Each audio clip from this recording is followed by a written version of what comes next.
हैं उनके राहुल जी के अर्थव्यवस्था की नॉलेज का अभाव है। कुछ भी अपने बयानों में कुछ भी उल जुलूल बातें करते रहते हैं। बाकी ये संभव नहीं है। मोदी जी पिछले 10 सालों से बेहतरीन काम कर रहे हैं। ईवीएम जो भी सरकारें विपक्ष में होती हैं वो ईवीएम को दोषी ठहराती हैं। क्या हिमाचल, कर्नाटक और ये तेलंगाना की सरकारें इनका चुनाव ईवीएम से नहीं हुआ था क्या? इन राज्यों में भी तो ईवीएम से चुनाव हुए थे। वहाँ क्यों ये गड़बड़ नहीं हुई? वहाँ आरोप क्यों नहीं लगाते ये लोग? अभी उनको अब कोई भी व्यक्ति जो 10 सालों से किसी पार्टी में काम कर रहा था, वहाँ उसकी नीतियों से वो खुश नहीं है, बीजेपी में मौका चाहता है, यहाँ लोगों की सेवा करेगा, बीजेपी का कल्चर देखेगा, वर्किंग देखेगा, उसके बाद में जनता के सामने उसी तरह से पेश आएगा। तो हो सकता है उन पर प्रभाव पड़े। इलेक्टोरल बॉन्ड केवल बीजेपी को ही मिलेंगे क्या? इलेक्ट्रिक बॉन्ड दोनों पार्टियों को, लेकिन सभी पार्टियों को मिले। बीजेपी को सबसे ज्यादा इलेक्ट्रिक बॉन्ड मिले हैं। सत्ता में जो पार्टियां होती है लोग उसी पे विश्वास करते हैं। जिनको उन्होंने धंधा दिया है उसके तुरंत बाद उनको इलेक्ट्रिक बॉन्ड पर ऐसा कुछ नहीं है। जांच करवाए ना, राहुल जी बताएं, उनकी जांच करवा देती है सरकार। हमारी एक ही पार्टी है साहब। जो राम जी को लाए हैं उनको लाएंगे, नरेंद्र मोदी को।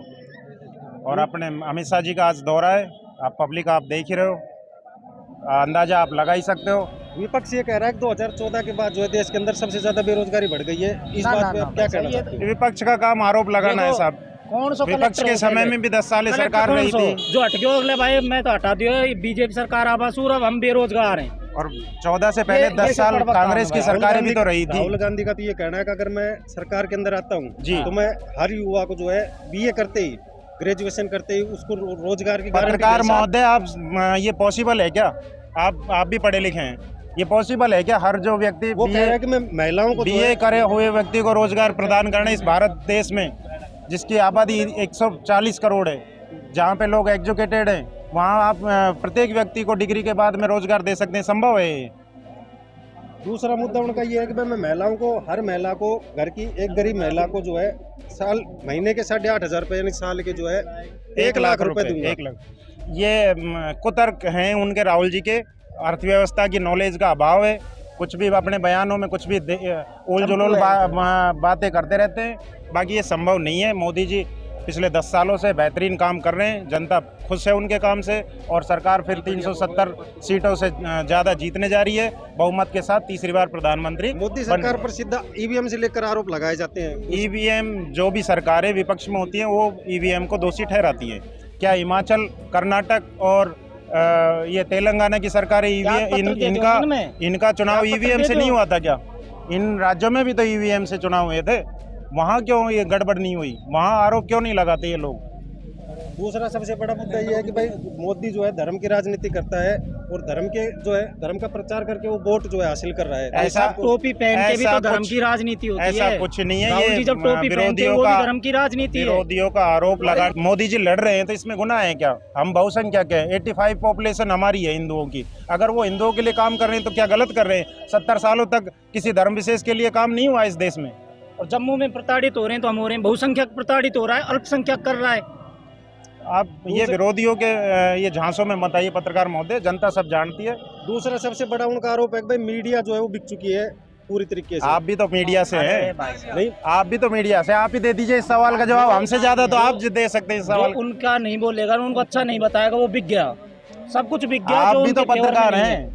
हम तो पब्लिक के बीच खड़े होकर पब्लिक का रिव्यू ले रहे हैं, वही चीज हम समझाना। पब्लिक अपना ओपिनियन दे रही है, लेकिन आप ये कह रहे हैं कि पत्रकार बिक गए। आप पत्रकार हैं, बताइए आपके कितने दाम लगाए?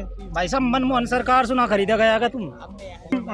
मोदी सरकार बेहतरीन कर रही है, रिपीट करने जा रही है। विरोधियों के पास मुद्दे नहीं है, और मुद्दे ना होने के कारण, 40 से सीटों के नीचे आने के कारण इस तरह की ये बातें कर रहे हैं। मोदी सरकार एक प्रकार से वॉशिंग मशीन हो गई है। विपक्ष के सभी नेताओं को अपनी पार्टी में शामिल करके उनके केस जो है, ऐसा कुछ नहीं होता है पत्रकार महोदय। अभी उनको, अब कोई भी व्यक्ति जो 10 सालों से किसी पार्टी में काम कर रहा था, वहाँ उसकी नीतियों से वो खुश नहीं है, बीजेपी में मौका चाहता है, यहाँ लोगों की सेवा करेगा, बीजेपी का कल्चर देखेगा, वर्किंग देखेगा, उसके बाद में जनता के सामने उसी तरह से पेश आएगा। तो हो सकता है उन पर प्रभाव पड़े। केजरीवाल जैसे नेता को चुनाव से जस्ट पहले जो है उसको जेल के अंदर ये मुद्दा राजनीतिक नहीं है, ये न्यायिक मुद्दा है। माननीय कोर्ट ने उनको सजा दी है, ईडी के पास में सबूत है, कोर्ट लड़े और जमानत लें। चंदा तो धंधा लो, और मोदी सरकार जो है अपने साथियों का, यानी बिजनेसमैन साथियों का जो है सहयोग कर रही है पूरी तरीके से। क्या इलेक्टोरल बॉन्ड केवल बीजेपी को ही मिलेंगे क्या? इलेक्ट्रिक बॉन्ड दोनों पार्टियों को, लेकिन सभी पार्टियों को मिले। बीजेपी को सबसे ज्यादा इलेक्ट्रिक बॉन्ड मिले हैं। सत्ता में जो पार्टियां होती है लोग बाग उसी पे विश्वास करते हैं। जिन जिनको उन्होंने धंधा दिया है उसके तुरंत बाद उनको इलेक्ट्रिक बॉन्ड प्राप्त ऐसा हुए थे। कुछ इस नहीं बीच पर है। आपका क्या विचार है? जांच करवाए ना, राहुल जी बताएं, उनकी जांच करवा देती है सरकार। उनका तो यहाँ तक कहना है कि भाई कोरोना के अंदर जो दवाइयाँ वितरित हुई है, जो वैक्सीन वितरित हुई है, उनके अंदर भी जो है मोदी सरकार ने घपला किया है। जो आधार पुण्य वाले की जो वैक्सीन बनाने वाली कोवैक्सीन थी, उससे जो है बड़ा चंदा लेकर उन्होंने दवाई को जो है जबरदस्ती वेरीफाई करवाया। देखिए कोरोना का मैनेजमेंट आपके सामने था सब। जिस तरह से मोदी सरकार ने इस देश को बचाया कोरोना से, विदेशों तक में अपनी कोरोना की वैक्सीन बना के भेजी है। उस समय जो उनको लगा जिस तरह से उन बचाव किया जा सकता था, जनता का बचाव किया है। रही बाद में बात डोनेशन की, कौन सी पार्टी कौन सी कंपनी किस पार्टी को डोनेशन देती है, ये कंपनी जाने, पार्टियां जाने। अगर किसी को लगता है कि इसमें करप्शन है और बॉन्ड लेने के बाद में, चंदा लेने के बाद में अगर किसी को सीधा मुनाफा पहुंचाया है, तो विपक्ष जाए ना कोर्ट, कार्रवाई करे उनके खिलाफ, दे सबूत। कोर्ट बैठा है, मोदी जी कोर्ट से ऊपर तो है नहीं। 8,000 करोड़ नोटबंदी जो है कांग्रेस को मिले। कांग्रेस जो है नोटबंदी को मोदी की सबसे बड़ी विफलता मानती है। तो इस चीज को आप कैसे देखते हैं? 2016 के बाद में जब नोटबंदी हुई थी, उसके तुरंत बाद 3 महीने बाद यूपी के चुनाव हुए थे। अगर जनता को ये नोटबंदी पसंद ना आती तो बीजेपी वहाँ पे साफ हो जाती। आपके सामने जनता ने जनादेश दिया था। यूपी जैसे जहाँ सबसे बड़ी विधानसभा है, 402 सीटें हैं, वहाँ पे जनता ने भारी बहुमत से बीजेपी को जिताया था। जनता की अदालत ने तो उसी दिन उनकी नीतियों को पास कर दिया था। अभी हाल ही के अंदर उनका बयान आया कि मोदी जो है राम मंदिर को करके आगे, और जब वोट मांग रहा है तो ये किस इस देश में हर महीने हर साल कहीं ना कहीं चुनाव होते हैं। क्या इस वजह से हम हमारे मंदिर का निर्माण नहीं करें? क्या इस वजह से हम हमारे मंदिर का उद्घाटन रोक दें?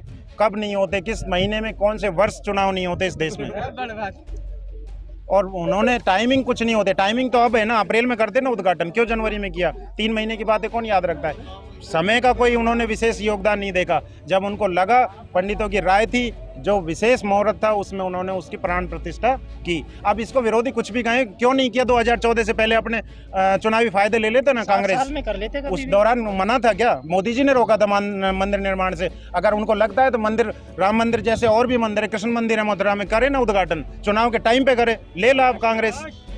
तो क्या राम मंदिर का मुद्दा इस बार चुनाव में मुद्दा बनेगा वोट के अंदर? देखिए सनातनी लोग सब पढ़े लिखे समझदार लोग हैं। भारत की जनता पढ़ी है। ऐसा नहीं है कि वो अनपढ़ मूर्ख हैं कि हमें सिर्फ मंदिर से चाहिए। सरकार अच्छे काम कर रही है, इसलिए सरकार के फेवर में। और रही मंदिर की बात, तो अगर सरकार ने मंदिर का काम किया है तो प्रत्येक हिंदू को इस बारे में सोचना भी चाहिए कि अगर जिस व्यक्ति ने हिंदू के बारे में सोचा तो हिंदुओं को उस व्यक्ति के बारे में सोचना चाहिए। मोदी सरकार को आप एक विकास के तौर पे देखते हो, ना कि विकास धर्म जातिवाद के पिछले रूप में? 70 साल 60 साल बनाम 10 साल की सरकारें रही हैं। औसत कर लीजिए, विश्लेषण कर लीजिए। अगर किन्हीं को लगता है, कोई विरोधी को लगता है कि हाँ हमारा विश्लेषण ठीक नहीं है, तो हमारे साथ बैठिए, करते हैं 2-2 बातें, बताते हैं विश्लेषण किस आधार पे होता है। 60 सालों में जो काम नहीं हुआ 10 सालों में हुआ है। कौन सा काम नहीं हुआ मोदी जी ने? धारा 370 नहीं हटी। कांग्रेस की सरकारें थी ना, 70 साल करते ना, क्यों मोदी जी को मौका दिया? क्यों राम मंदिर बनाने का मौका मोदी जी को दिया? नहीं देना चाहिए था। क्यों? लेकिन विपक्ष के पास में कोई काम नहीं था। विपक्ष ने केवल इनको उलझाए रखा, जनता को इसी अंधेरे में रखा। अब मोदी जी ने ये 10 साल में सब पूरे वादे पूरे कर दिए। तीसरा टर्म भारत के लिए ऐतिहासिक होने वाला है। और ये ज़्यादा से ज़्यादा जो सीटें आएंगी, ये मोदी जी इसीलिए जनता से पुकार कर रहे हैं कि मेरे को ज़्यादा से ज़्यादा बहुमत दीजिए। फिर देखिए आप तीसरे टर्म में विकास मोदी जी का। ऐसी ही और खबरों से हमेशा अपडेट रहने के लिए चैनल को सब्सक्राइब कर लीजिए और वीडियो पसंद आया हो तो लाइक और शेयर करना ना भूलें।